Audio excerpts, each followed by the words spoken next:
Ah, comme la neige a neigé. Si vous avez déjà entendu ce vers, c'est que vous connaissez déjà un peu Émile Nelligan. Donc, la séance de cours de cette semaine, composée de 3 capsules, visera donc à approfondir un peu vos connaissances sur ce poète important de l'histoire littéraire du Québec. Donc, première capsule, celle-ci donc va nous amener vers le contexte, d'abord un contexte général de l'époque, donc quelques mots sur l'école littéraire de Montréal à laquelle appartient Nelligan, puis quelques notes biographiques sur Nelligan, notes biographiques qui seront importantes pour comprendre l'œuvre, objet de la capsule 2, et surtout le mythe, objet de la capsule 3 à suivre.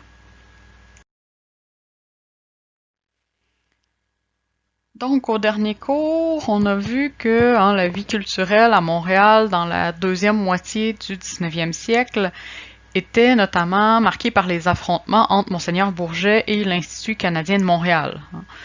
Or, l'Institut a fermé en 1880 après l'affaire Guibord. Donc, si on reprend à partir de là, que se passe-t-il sur le plan culturel à Montréal à la fin du 19e siècle? Donc, on va constater d'abord un déplacement donc du pôle de la vie culturelle de Québec vers Montréal. Donc, au milieu du 19e siècle, le pôle de la vie culturelle, c'était la ville de Québec, avec l'école patriotique de Québec, Casgrain, Crémazie, etc. Mais à partir de 1867, donc date de la Confédération canadienne, alors que le Parlement qui était situé à Québec va déménager à Ottawa, la ville de Québec va perdre un peu de sa vitalité culturelle, puisque Québec était une ville de fonctionnaires, et donc un bon nombre de ces fonctionnaires-là, qui étaient aussi des intellectuels et qui souvent participaient à la vie culturelle, voire parmi ceux-là, il y avait des membres de l'École patriotique de Québec, comme Antoine Gérin-Lajoie. Donc, ceux-là vont soit devoir partir pour Ottawa ou être forcés d'exercer un autre métier qui va leur laisser moins de temps pour l'animation de la vie culturelle. Donc, c'est une des raisons qui fait que vers la fin du siècle, on va voir un déplacement du pôle culturel de la ville de Québec à la ville de Montréal. Au contraire, à Montréal, en fait, il y a justement cette vitalité-là, au contraire de Québec qui perd de la vitalité. À Montréal, l'industrialisation, les nouvelles avancées technologiques vont faire que la ville va devenir une plaque tournante de la scène culturelle nord-américaine, notamment du côté du théâtre ou des arts de la scène. Je vais revenir la semaine prochaine, mais où il y aura des tournées de troupes américaines qui vont passer par Montréal parce que le chemin de fer se rend. Donc, ça sera une des causes de cette vitalité de Montréal à la fin du siècle. Par ailleurs, Montréal a toujours été plus libéral que Québec. C'est donc là qui est plus propice de se développer les nouvelles avant-gardes littéraires. Donc, à ce déplacement géographique, il faut ajouter aussi une question démographique, soit le poids d'une nouvelle génération de jeunes intéressés par la poésie. Je cite ici la vie littéraire au Québec à ce propos. Des diverses générations d'écrivains qui occupent la scène à partir de 1895, c'est celle née durant la décennie de 1870 qui tient la vedette, du moins en nombre, puisqu'elle fournit plus du tiers des acteurs du monde littéraire de la période. Ces jeunes gens, dont la moyenne d'âge est de 26 ans, en 1900, apportent du sang neuf à un milieu littéraire menacé d'anémie. Pour terrain d'activité, près de la moitié d'entre eux choisissent la poésie. Donc, à la fin du siècle, il y a présence de plusieurs petits groupes comme ça, de jeunes qui se réunissent, qui forment des associations plus ou moins organisées et qui sont pour la plupart des poètes ou du moins qui s'intéressent à la poésie. Donc, parmi ces petits groupes, on peut nommer la Pléiade, aussi appelée la Petite Pléiade ou le groupe de Sainte-Cunégonde. En Sainte-Cunégonde, c'est un quartier de Montréal à l'époque, environ où se situe Griffintown ou la Petite Bourgogne aujourd'hui. C'est donc de là que viennent la plupart des membres de ce groupe. Ceux qu'on appelle une dizaine de joyeux lurons, dont Édouard Zotique-Massicotte, Albert Ferland, et Germain Beaulieu, qui vont tous devenir des membres de l'École littéraire de Montréal. Donc ces jeunes se retrouvent autour d'une production de revues décadentes comme le Recueil littéraire, l'Écho des jeunes ou la Feuille d'érable. Un autre de ces groupes, autre groupe de la période qui va fournir des membres à l'École littéraire de Montréal, c'est le groupe dit des 6 éponges.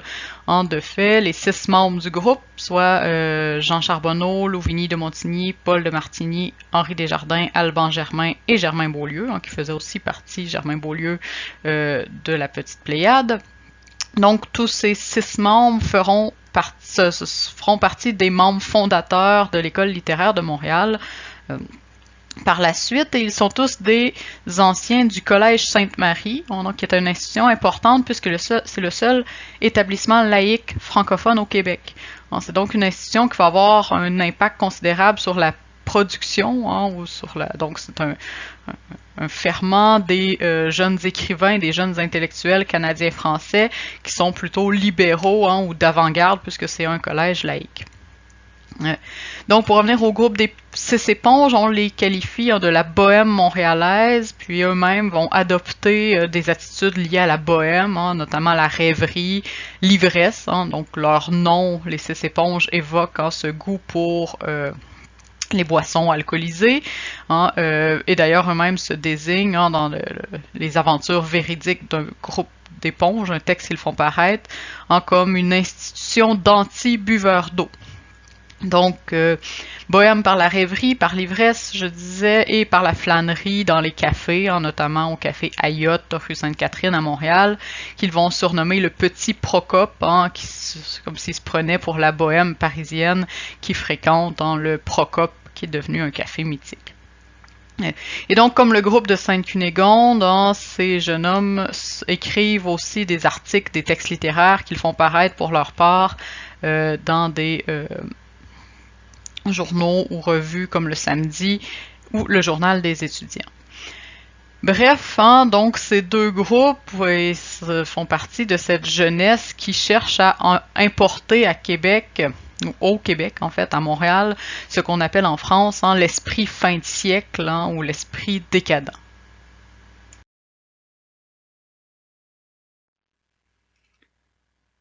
Donc, on voit bien cet esprit fin de siècle dans l'attitude des jeunes groupes d'auteurs et de poètes qui se développent une forme de vie de bohème à Montréal. Mais on le voit aussi, cet esprit fin de siècle, dans la poésie. Et donc, ça se ressent notamment beaucoup par l'influence de la littérature française. Et là, je vais prendre simplement l'exemple des poèmes de Néligan que vous avez lus, mais bon, c'est valide pour l'ensemble des poètes, soit des 6 éponges ou de la Pléiade, et bien sûr de l'École littéraire de Montréal, puisque ce sont les membres de ces deux groupes qui vont éventuellement former l'École littéraire de Montréal. Donc, sans entrer dans les détails de l'ensemble des courants ou des esthétiques de la littérature française du 19e siècle, ce qui nous amènerait beaucoup trop loin, on peut facilement repérer chez Néligan, et donc là, je cite un peu en vrac, des influences du romantisme, un romantisme de Hugo, de Lamartine, de Musset, de Vigny, par exemple. Donc, on voit cette influence-là seulement dans les titres. Bon, l'image du clair de lune dans Clair de lune intellectuel, ou le titre Sérénade triste, ou celui du Jardin d'antan. Donc, ce poème-là, donc dans ce poème-là, il est même question de l'enfance, de l'innocence, qui rappelle une certaine poésie romantique marquée par la nostalgie. On remarque aussi chez Néligan l'usage d'un jeu mélancolique, qui est très romantique comme procédé, et plusieurs poèmes vont mettre en scène ce qu'on appelle le sentiment de la nature des romantiques, soit cette idée-là que la nature constitue un refuge, un allié, un confident pour le poète qui se sent exclu ou rejeté des hommes, par exemple. Donc on pense à Lamartine et au lac, qui devient le confident de ses amours perdus. Il y a donc bien un fond de romantisme chez Néligan, mais si on s'arrêtait là, on ne pourrait pas vraiment faire de ce poète un poète moderne ou d'avant-garde. On retrouve aussi beaucoup chez lui l'influence des symbolistes. Quand on lit les froides mélopées, les musiques funèbres ou les vents d'automne dans la romance du vin, on sent tout de suite des échos de Paul Verlaine. De même, donc la mélancolie, le goût pour la musique ou la musicalité de Verlaine se retrouve chez Nelligan. On retrouve aussi, bien sûr, Rimbaud, à qui Nelligan va être très souvent comparé, pour la hantise des 20 ans. Donc, Nelligan parle de sa jeunesse noire ou de ses 20 ans désert dans Sérénade triste, par exemple, ce qui nous rappelle un peu de cette hantise, cette volonté de ne pas vouloir vieillir. De même, la synesthésie, donc qui est la capacité qu'ont certaines personnes de saisir un stimulus par deux sens à la fois. Donc, soudainement, le bleu va goûter sucré et le rouge salé. Donc, un peu ces images où il y a deux des 5 sens qui interagissent fortement. C'est un procédé que les symbolistes vont beaucoup utiliser. On le retrouve dans le poème Voyelle de Rimbaud, par exemple, et qu'on a chez Nelligan, par exemple, quand il parle des jardins sonores dans Clair de lune intellectuelle. Un jardin, c'est plutôt évocateur de l'odorat, et là, c'est plutôt... Donc, l'odorat vient rencontrer Louis.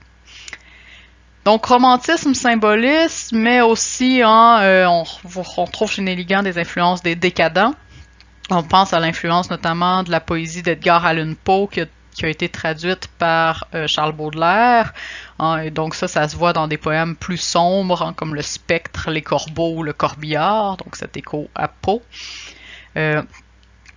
Et donc les décadents en fait, le courant décadent, qui est souvent incarné par Joris Karl Huysmans, très proche de l'esprit fin de siècle, au sens de désabusement, de provocation gratuite, d'humour, d'autodérision. Donc une attitude à la fois très adolescente, très puérile, dans cette idée de décadence, de je m'en foutisme, si on veut prendre des mots plus contemporains, mais aussi un sens profond du tragique, dans cette conception de la fin du siècle qui approche, donc une forme de désespoir. On pense par exemple à la chute, c'est-à-dire à la finale du poème La romance du vin, qui témoigne bien de cet humour un peu noir, ou de ce renversement de perspective qui marque un certain désenchantement, mais aussi un effet de surprise. Donc vous retournerez lire La romance du vin pour voir de quoi il en retourne. Et donc, quelque part entre symbolisme et décadence se situe le poète Charles Baudelaire, qui est difficile à entrer dans un courant. Et Baudelaire est assurément un des grands modèles de Nelligan, qui lui consacre d'ailleurs un de ses premiers poèmes publiés, donc vous aviez à lire. Et donc on retrouve, de Baudelaire, on retrouve chez Nelligan les thèmes de l'ennui et du spleen. En fait, du spleen, c'est-à-dire de l'ennui. Donc le spleen est l'idéal, aussi la quête de l'idéal dans un monde plutôt ennuyant. On retrouve certains motifs comme le poème La Passante, qui rappelle le poème À une passante de Baudelaire, ou le poème Les Corbeaux, qui peut faire écho à un certain point à l'image de la charogne, donc dans un des poèmes célèbres de Baudelaire. Donc dans son poème Baudelaire, Nelligan, donc quand je disais Baudelaire est difficile à classer dans un courant, donc il fait de Baudelaire un poète quelque part entre le romantisme et le Parnasse. Donc c'est le vers 3 et 4. Parnassien, enchanteur du pays du soleil, notre langue frémit sous ta lyre si belle. Donc le symbole de la lyre, donc cet instrument des dieux. C'est l'image par excellence du poète romantique, alors que l'évocation du Parnasse ici, qui renvoie au premier vers, Maître, il est beau ton vers, ciseleur sans pareil. Donc, le Parnasse, c'est la volonté, donc les Parnassiens, donc le courant parnassien, vise à tailler, ciseler un vers comme un bijou. Donc, c'est l'importance de la forme. Donc, il met il met de l'avant d'abord et avant tout la forme, le travail du vers, voire une forme d'impersonnalité dans la poésie parnassienne. C'est la beauté du poème pour elle-même qui est mise de l'avant. C'est de l'art pour l'art, donc la beauté pour elle-même. Et donc, bon, on se rend, et c'est ce que Néligan admire chez Baudelaire, cette capacité de ciseler le vers, de le forger à la perfection. On se rend rarement là chez Néligan. Néligan va pas jusqu'à une forme d'impersonnalité qui mettrait de côté le jeu. Donc chez les Parnassiens, le poème est là pour décrire la beauté du monde et non pas les états d'âme du poète. Donc on est moins là chez Néligan, même si on sent un intérêt pour ce qu'il appelle, dans le poème Un poète par exemple, la poésie pure. Donc, tout ça pour dire que contrairement à une idée encore largement répandue, on voit bien qu'il y a des échanges entre le Québec et la France, donc les deux nations, où le Québec et la France ne sont pas coupés au tournant du siècle, comme certains le pensent, et que les influences françaises arrivent jusqu'aux auteurs canadiens-français, souvent par le biais d'individus qui ont été faire des études en France et qui reviennent au pays en apportant avec eux les dernières avant-gardes parisiennes. C'est le cas de Charles Gill, un ami fidèle de Néligan, membre de l'École littéraire de Montréal, qui va aller faire ses beaux-arts à Paris avant de revenir. Et l'autre façon où peuvent parvenir les influences françaises au Québec, c'est par les revues. Des revues comme Le Glaneur, L'Écho des Jeunes, Le Samedi, Les Débats ou Le Monde illustré sont ouvertes à la modernité française et publient donc des poèmes des symbolistes et des décadents.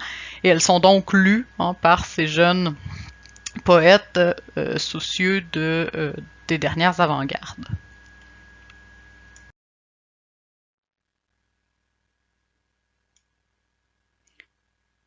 Celui qui passerait un vendredi soir devant le château de Ramsay et qui y entrerait, y apercevrait 4 avocats, un graveur, 2 journalistes, un médecin, un libraire, 5 étudiants, un notaire et un peintre, réunis autour d'un tapis vert jonché de manuscrits. C'est l'école littéraire à laquelle le vieux château donne asile ce soir-là.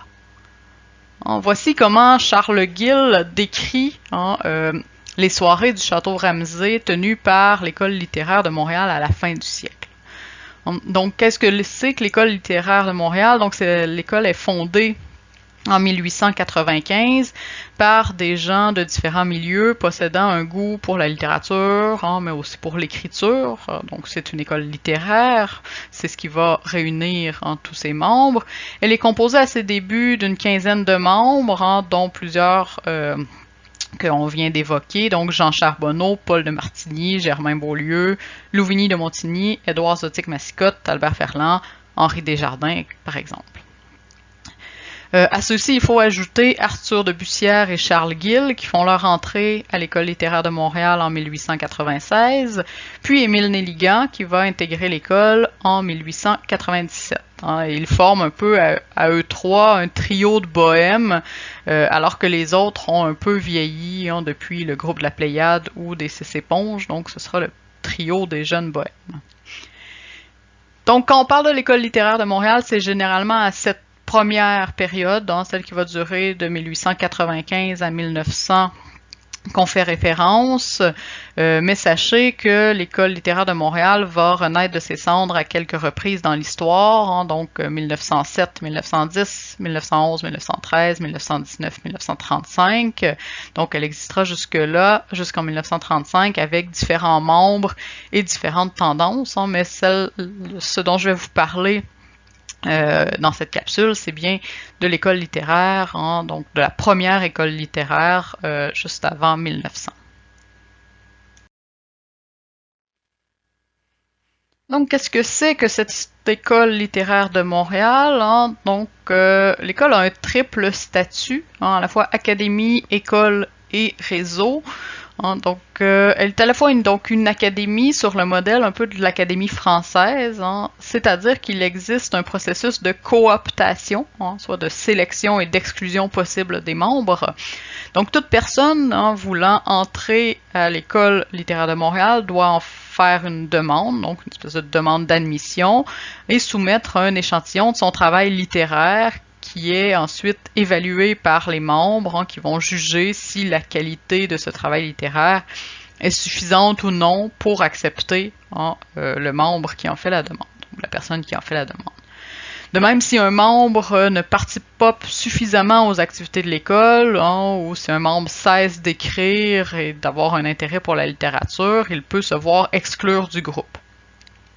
Et donc, par ce principe-là de cooptation des membres, l'École littéraire de Montréal revendique donc une forme de légitimité sur un principe de compétence littéraire de ses membres et de reconnaissance entre les pairs. Donc, une académie comme ça, comme l'Académie française à laquelle il faut être admis. L'École littéraire de Montréal, c'est aussi une école au sens d'un lieu de formation et d'émulation, donc un groupe d'apprentissage et d'émulation. Donc, puisque pour entrer à l'école, il faut soumettre une demande, mais il faut aussi être parrainé par un membre. Donc, il y a une volonté de créer des liens entre les gens.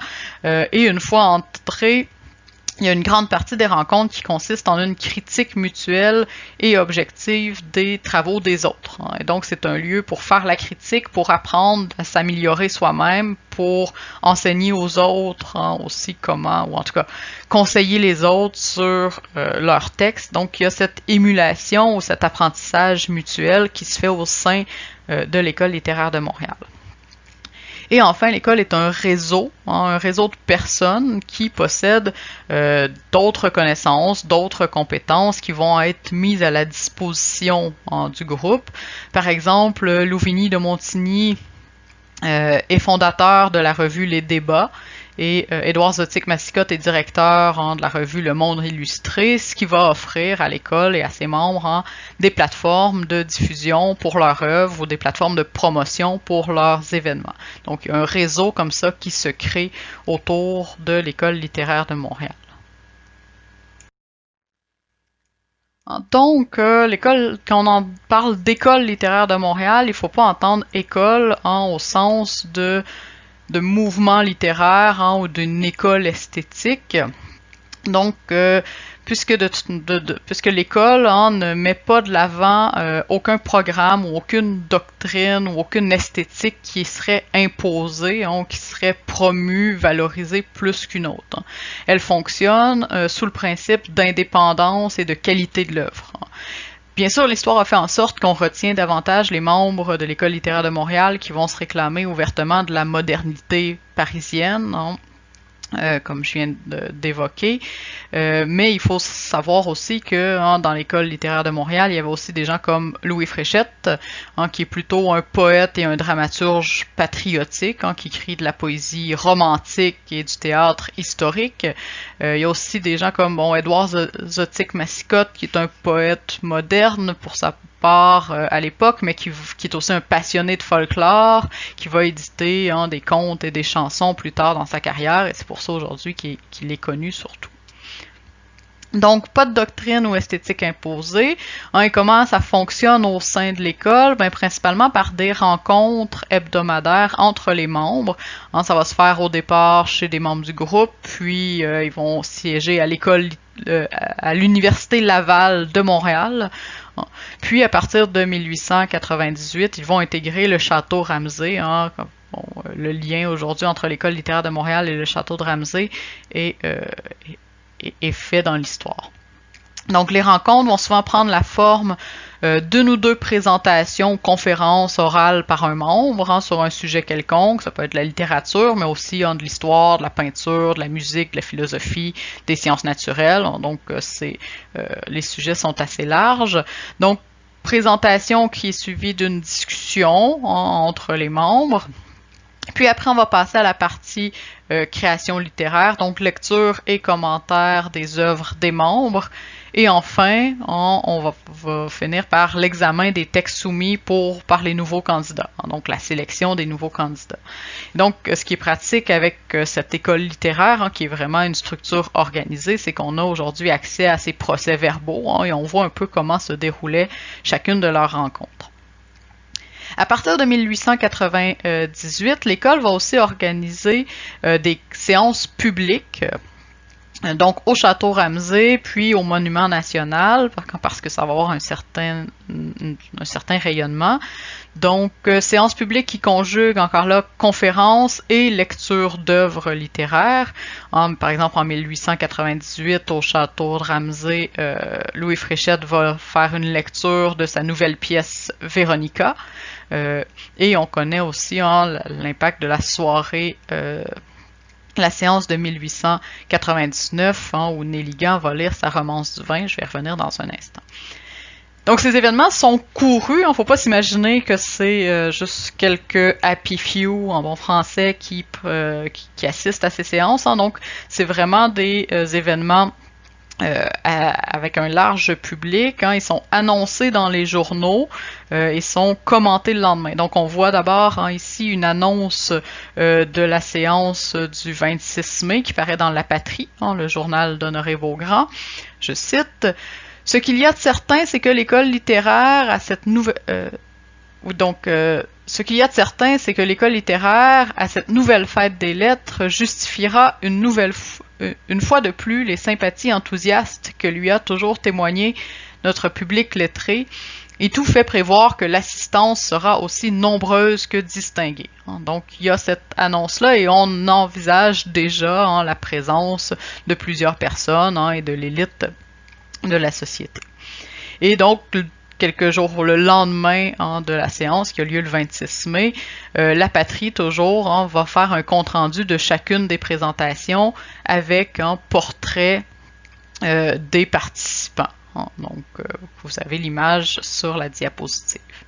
Et donc, vu le succès de ces séances, les membres de l'École littéraire de Montréal vont publier un recueil des meilleurs textes qui ont été lus pendant ces séances, qui s'intitule « Les soirées du château de Ramsay », qui paraît en 1900 et qui contient 17 poèmes de Nelligan, dont La Passante et La Romance du vin dans ceux que vous aviez à lire, et en plus de textes, poèmes ou textes en prose de 16 autres auteurs, dont Louis Fréchette, Charles Gill, Édouard Zotique-Massicotte, Germain Beaulieu, Albert Ferland et Arthur de Bussière, par exemple.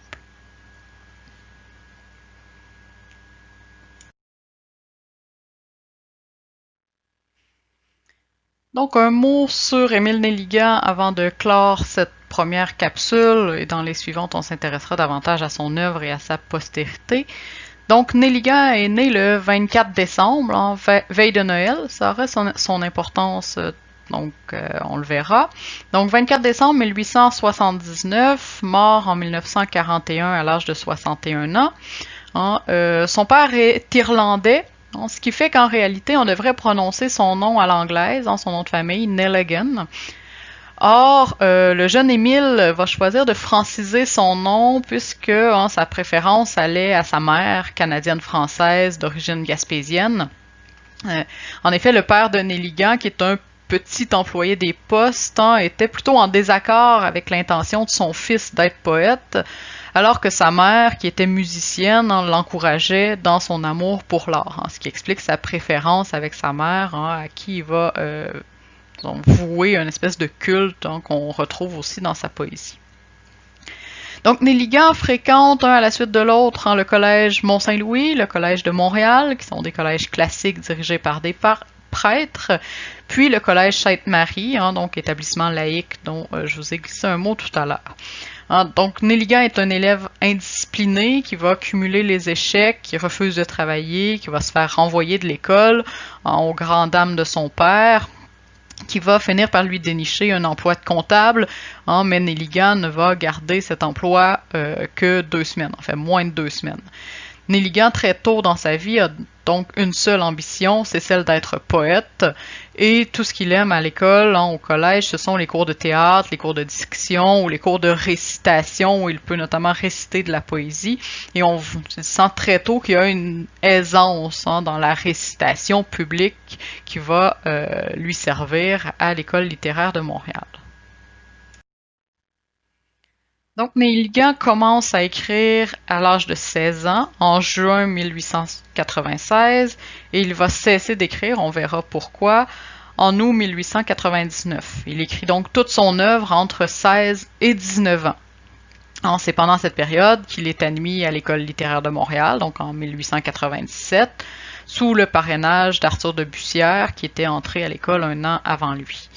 Et c'est en 1899 qu'il va lire, lors d'une séance publique, celle du 26 mai, son poème « La romance du vin », ce qui aurait été un triomphe. Et là, j'utilise le conditionnel, on verra pourquoi dans la prochaine capsule.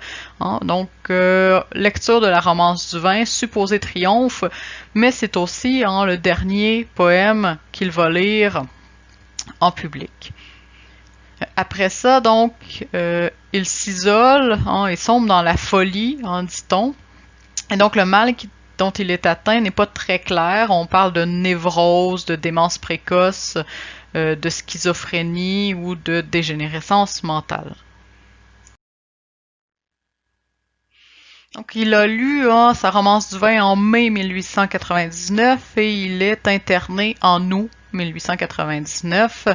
Donc, interné à la demande de son père à la retraite Saint-Benoît-Labre, donc retraite tenue par les Frères de la Charité, puis transféré en 1925 à l'asile Saint-Jean-de-Dieu, qui est aujourd'hui Louis H. Lafontaine. Donc pendant son internement, qui va durer plus de 40 ans, Nelligan n'écrira plus de nouveaux poèmes. Ce qu'il va faire, c'est soit recopier de ses anciens poèmes ou des poèmes d'autres auteurs. Il va aussi souvent réciter des poèmes, les siens ou ceux des autres, à ses visiteurs. Il a, semble-t-il, une excellente mémoire de la poésie notamment. Et donc il va mourir interné en 1941 à l'âge de 61 ans. Bien sûr, ce destin tragique et singulier n'est pas sans effet, vous l'imaginez bien, sur la postérité de l'homme et de l'œuvre. Donc, on va en reparler dans la prochaine capsule un peu, mais surtout dans la dernière capsule où il sera question du mythe de Nelligan. Avant de terminer cette capsule, je vous laisse sur une interprétation de Claude Léveillé du poème Soir d'hiver. Comme on l'a vu, Nelligan aimait réciter ses poèmes lors de récitations au collège ou de soirées théâtrales. Il va le faire même pendant son internement. Donc tout porte à croire que Nelligan aimait réciter ses poèmes et que ses poèmes sont aussi faits pour être lus, écoutés, voire chantés, mis en musique, comme le fait ici Claude Léveillé.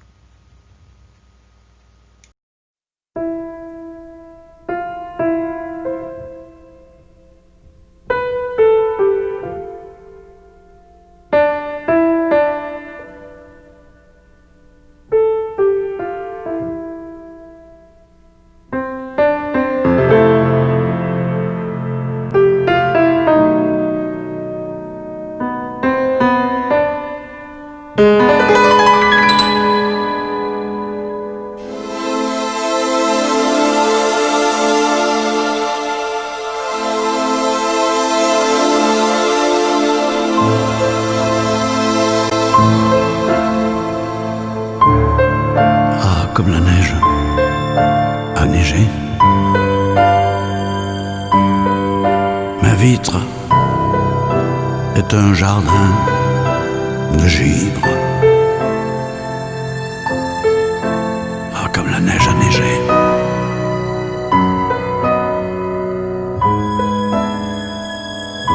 Qu'est-ce que le spasme de vivre?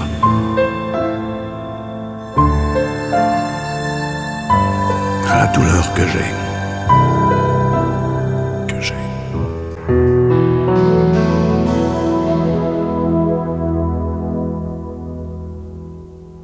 Tous les étangs gisent gelés. Mon âme est noire. Où vis-je? Où vais-je?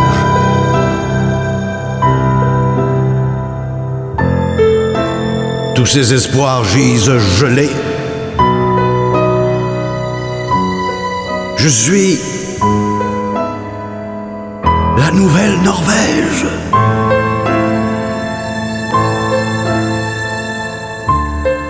D'où les blonds ciels s'en sont allés.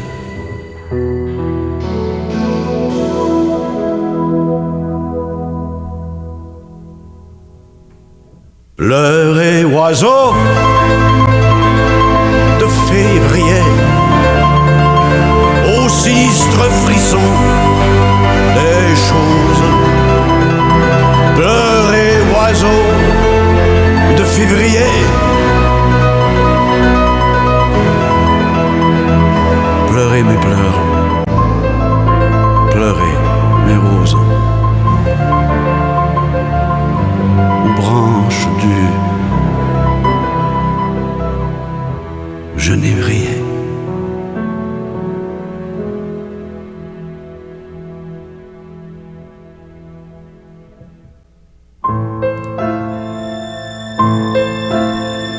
Ah, comme la neige a neigé. Ma vitre est un jardin de givre.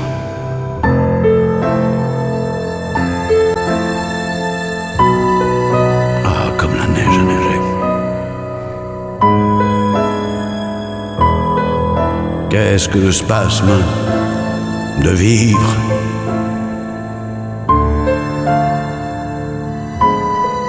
Ah, tout l'ennui que j'ai. Que j'ai.